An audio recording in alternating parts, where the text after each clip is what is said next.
Boa tarde, aqui é Brian Meir. Hoje eu vou entrevistar um economista importante dos Estados Unidos chamado Mark Weisbrot.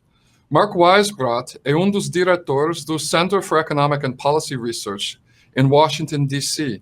É um instituto de pesquisa econômico que tem entre seus conselheiros o premiado do Nobel da Economia, Alfred Stiglitz. Mark é um frequente contribuidor para os grandes jornais da língua inglesa, como New York Times, The Guardian, e às vezes ele escreve também para a Folha do São Paulo e outros jornais nas Américas. Então, sem mais falar em português, eu vou conversar com Mark agora. Mark, welcome to our show. It's nice to talk to you. Thanks, Brian. Thanks for having me. Okay, I invited you to talk today because you've made a couple interviews recently that I heard on the radio and on Real News talking about the rolling back of the pink tide in Latin America. So what is the pink tide and how is it being rolled back? Well, beginning in 1998, when Chavez was elected in Venezuela, you had a whole series of elections of left governments in Brazil, Argentina, Uruguay, Paraguay, Ecuador, Bolivia, then Nicaragua, El Salvador. And it became really that the left governed the majority of people in Latin America by 2010 or so. And then it began to be rolled back. But during that time, I mean, a lot of progress was made. Poverty from 2003 to 2013, poverty was reduced in the region from 44 to 28%. And if you go through the various countries, there were all kinds of accomplishments that had not been achieved. You got to remember that the poverty rate actually increased for the 20 years prior to this pink tide. And so this was a major change. It was coming out of a huge economic failure from 1980 to 2000, where the per capita income of the region barely grew at all. It grew about 9%, as opposed to more than 90% from 1960 to 1980. So this was a huge economic failure, kind of an unprecedented one almost in the history of modern capitalism, to have this long period of economic failure. And that's not even mentioning what happened in terms of inequality. This is just the collapse of economic growth. So I think that's in large part what drove this electoral earthquake, and also the fact that they finally were able to do it. You know, when Chavez ran for office in '98, he didn't even want to do it because he thought that, like most of the left, that it really wasn't possible for left organizations and movements to come to power through the ballot box. And then it became true for the first time in, ever really in Latin American history.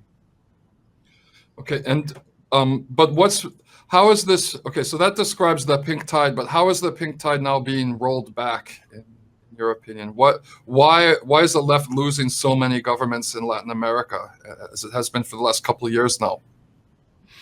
Well, I think the story is different in each country. There isn't the media has this kind of simple story that there was a commodities boom, and that's what led to all the social and economic progress during the first decade of the 21st century. And I think that's grossly oversimplified, and it's not even true in most cases.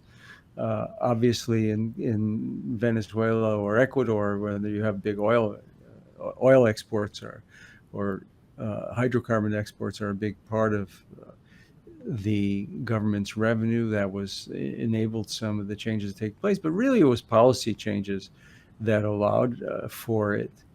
And so, and these governments, these left governments, made these policy changes. In Brazil, for example, also they increased public investment. They took a number of measures They increased spending on, as you know, on the Bolsa Familia program, but mostly they increased employment, they increased the minimum wage, and they increased economic growth as well, and that was partly fiscal and monetary policy in this period.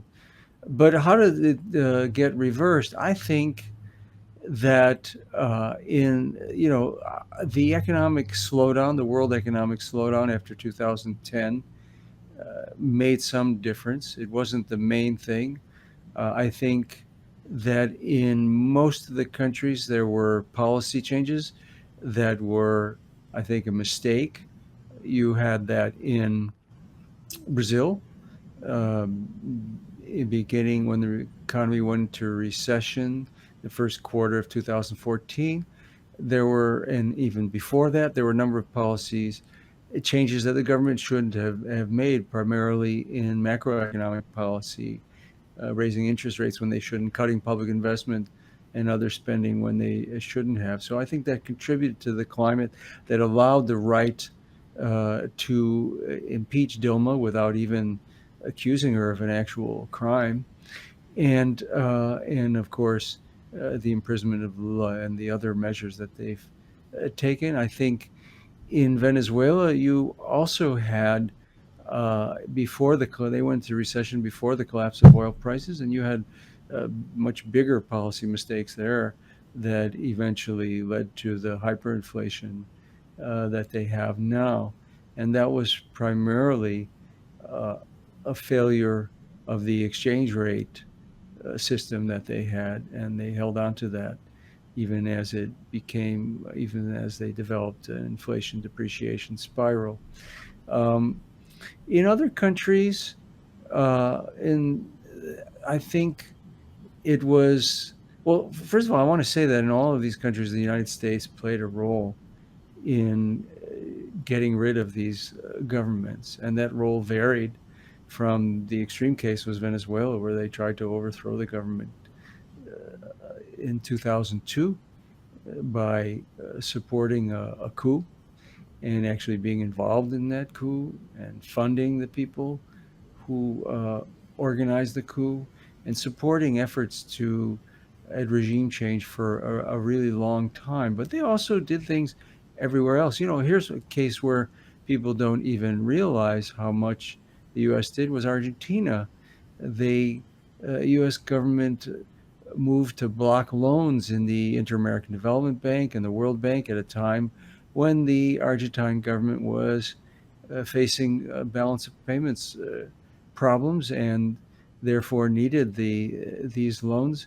And then they, of course, immediately restored that when Macri took office in December of 2015, when they got the right-wing government that they wanted. And they did other things as well. The court decision in New York, which was a political decision, the judge didn't even try to hide it. He took over 90% of Argentina's creditors hostage and said that the government couldn't pay their bondholders until they paid these vulture funds. And that hurt them as well, because Argentina was really poised to return to international borrowing after a long time, more than a decade since their default back in 2001. So, and in every one, if you go country by country, and of course Honduras, the United States was supported that coup. Hillary Clinton even wrote in her memoirs that she made sure that she worked to ensure successfully that the democratically elected president, Mel Zelaya, would not be able to return to office. She actually wrote that. And so that, and then of course, they helped legitimize not only the coup, but then more recently in November, the stolen election of the National Party, which they helped bring to power in the 2009 coup. And you could go through all these countries, in Brazil as well, and you've written about this. the United States has played a role by showing its approval of the impeachment of Dilma. And that was important, I think, because that tells uh, people in Brazil, and especially the people who organized the coup, that they have the support of the United States for doing this. And that was demonstrated a number of times, most importantly, the day after the vote to impeach Dilma in the House. Um, the head of the Senate Foreign Relations Committee in Brazil, who was a leader in the Senate of the move to impeach Dilma, he came to the United States and he met with Tom Shannon, who was at the time, this was 2016, and he was the he was the third ranking official in the entire U.S. State Department. And he was basically in charge of Latin America and a former ambassador to Brazil. And he made it by meeting with this senator. His name was Alois. Yeah. Yes. Nunez. And he met with him and he showed his approval of the coup by doing that at the particular moment. And then John Kerry came to Brazil in August, and he held a joint press conference with José Serra, who was the acting foreign minister because Dilma was not yet removed from office. And there was a Senate vote coming up. And there were times when that vote looked like it could be close. And in that press conference, he talked about how great the relationship with going forward, the relationship with Brazil was going to be. And that made it clear as well to any senators who had any doubts that the United States was going to be strongly behind the removal of Dilma from office. So these are, things that may or may not be determinative, but they're also generally the tip of the iceberg. We don't even know. For example, in Brazil, you have the U.S. Department of Justice participated in the whole investigation, the Lava Jato investigation, but other corruption investigations. And we don't really even know how much they did or how much they had to do with Judge Moro's railroading and unjust imprisonment of Lula. There will be some people looking into that here. But again, these are the kind of things, as Lula himself said, it took, when he was asked about the U.S. role in any of this, he said, well, it took us 50 years to find out what the U.S. did in the coup in Brazil in 1964. So you can expect that there will be more in the future that we find out. Okay. I read an article of yours recently. It was kind of a letter, an open letter to Tom Shannon, who was retiring from the State Department. Now, I think he's an interesting character because he's been involved in a lot of activities related to regime change in this process of rolling back the pink tide. But from what I understand, he worked in both Republican and Democratic administrations. Now, this brings me to a point an argument I get in a lot with my liberal friends in the United States. When I personally question how much difference there is between the Democratic Party and the Republican Party's policies in Latin America. Have you, in your analysis on this phenomenon of the rise and fall of the pink tide in Latin America, noticed very much qualitative difference in policy between the Democratic presidents like Bush, Republican presidents like Bush, and Democrats like Obama and Clinton and things like that? I don't think you can distinguish between Obama and Bush in terms of their policies towards Latin America. Obama presided over the coup in Honduras, for example. And as I said, his Secretary of State did everything she could, and the administration did everything they could to make sure that that coup succeeded and established the government, which is really a dictatorship today since they stole that last election. And so that there was very little difference. I mean, the one difference you could say that Obama had on the positive side, and there were other things that happened, by the way, during the Obama administration that were at least as bad as things that Bush did. For example, there was a parliamentary coup in Paraguay in 2012 that was very similar to what happened to Dilma. And the U.S. government worked with the Organization of American States, worked within it to try to successfully make sure that coup was successful. So yeah, if you compare Obama to Bush, there's no difference except for the Cuba policy.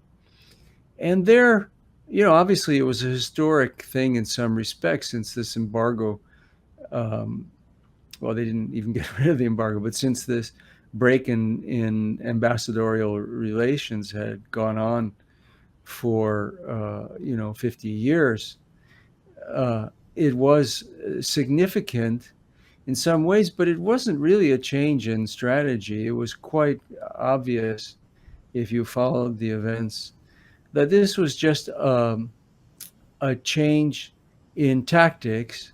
That is, for decades, most of the elite in this country, the entire business class, wanted to get into Cuba and had recognized that the embargo had failed. And so what Obama was doing was just switching to a different means of regime change, which is to open up Cuba. So it wasn't really any big policy change. It was more a change of tactics and strategy. And so other than that, you couldn't really argue that Obama's positions in Latin America were really different than those of George W. Bush. Now, Trump is, I think, significantly different because he is, he's a different animal altogether. He doesn't respect any of the norms of international diplomacy. So he did ask his staff, his cabinet, if he could take military action to overthrow the Venezuelan government. They've openly supported a military coup, which the previous 16 years they didn't actually do that openly, even though they funded the people who carried out the 2002 coup attempt. And so that's qualitatively different. And I think that's not because Trump cares about Latin America. None of them made it a big priority. I think it's because of Marco Rubio. He has a deal with Marco Rubio, and Marco Rubio, the senator from Florida, is kind of in charge of most Latin America policy now. And so it is more extremist rather than representing the mainstream of the foreign policy apparatus, which includes, it's a complex ship. It's 17 intelligence agencies, the State Department, the National Security Council, the Foreign Policy Committees of Congress, and the Pentagon.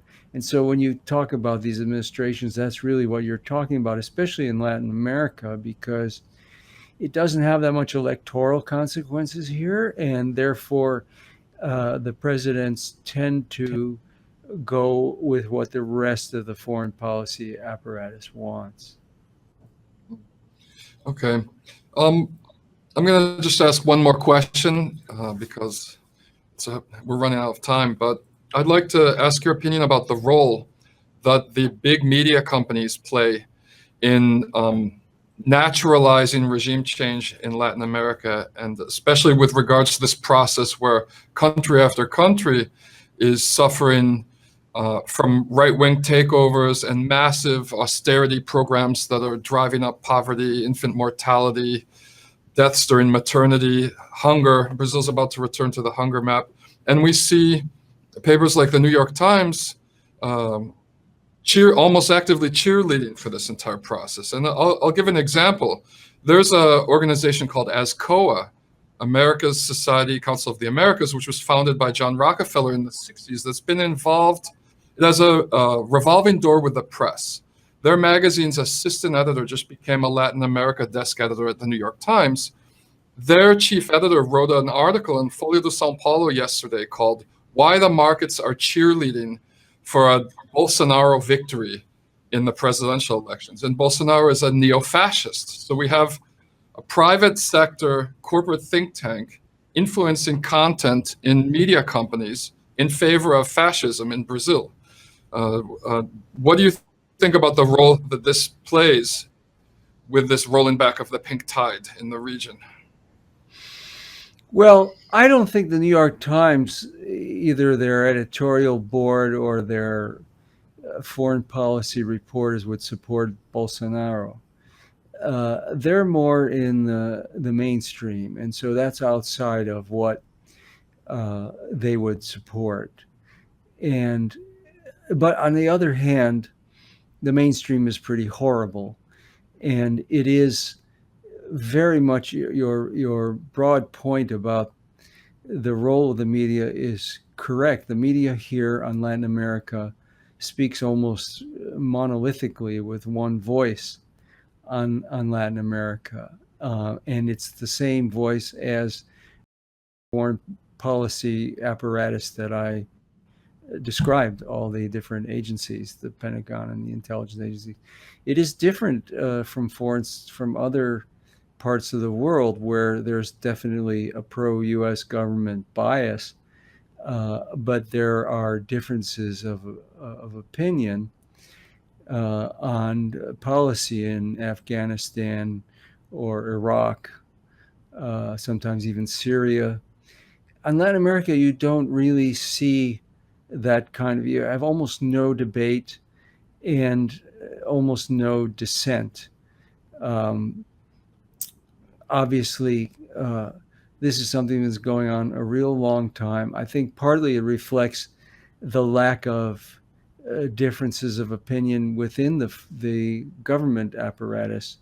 And so you see this in the media, in the think tanks, in the foreign policy journals like Foreign Affairs.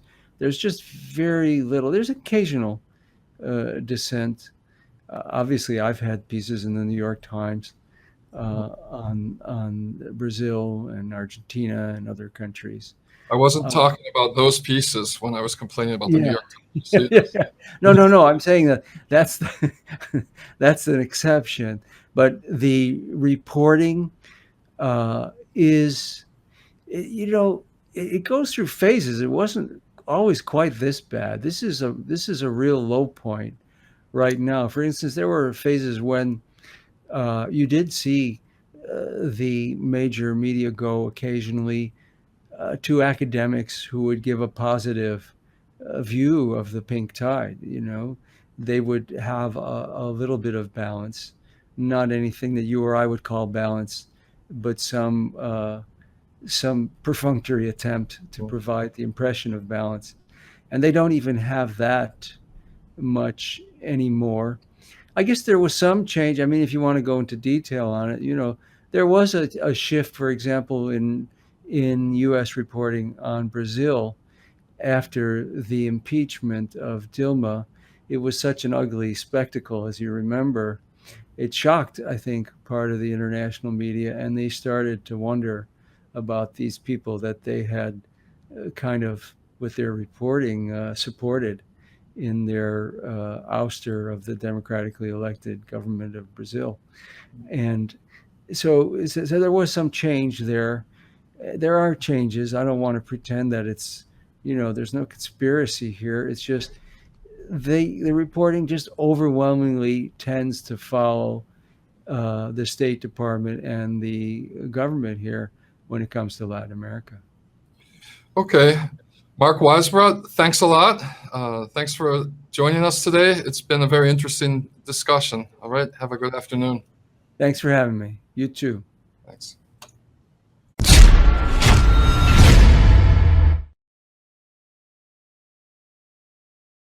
Nós vivemos em tempos muito estranhos e bicudos. Nesses tempos, é muito importante que as nossas opiniões surjam e apareçam. Daí que eu acredito que a imprensa, essa imprensa que nasce da base, essa imprensa democrática, essa imprensa que se esforça para sobreviver, seja apoiada. Por isso eu apoio o 247 na sua luta por sobreviver.